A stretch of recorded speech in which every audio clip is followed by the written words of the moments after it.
Bonjour à tous. La situation devient préoccupante en Saône-et-Loire. Déclaration du préfet du département qui a publié un arrêté plaçant la Saône-et-Loire en vigilance sécheresse.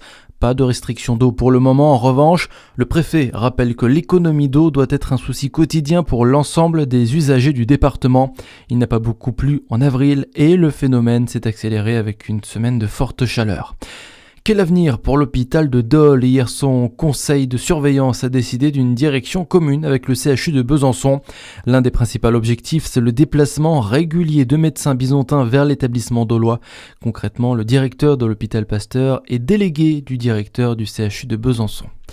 Il faudra sans doute revoter dans des communes de Côte-d'Or et de Saône-et-Loire. Hier, le tribunal administratif de Dijon examinait 11 recours électoraux après les municipales. Le dossier de Louhans-Château-Renaud a été étudié. Les listes d'opposition au maire sortant évoquaient des dysfonctionnements dans les bureaux de vote. Le ministère public a demandé le rejet des griefs. Décision mise en délibéré dans 15 jours.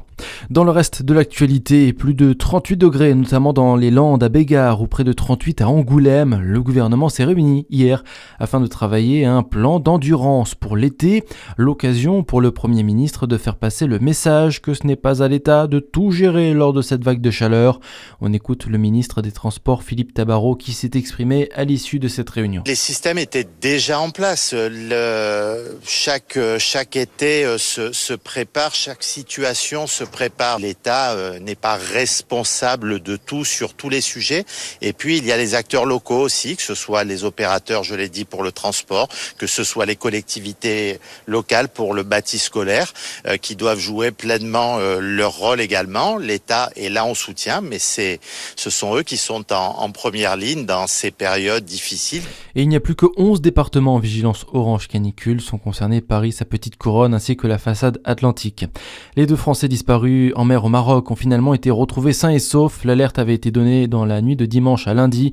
Leur catamaran avait rencontré des difficultés au large de Tanger.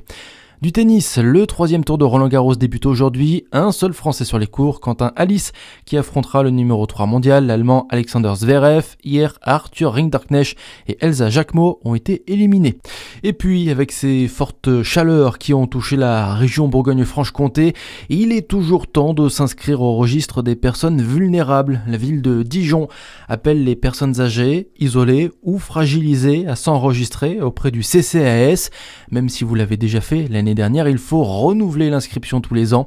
Le Centre communal d'action sociale appellera régulièrement les habitants inscrits sur la liste pour prendre des nouvelles en cas de canicule. Voilà pour l'actualité. À suivre votre météo sur Fréquence Plus.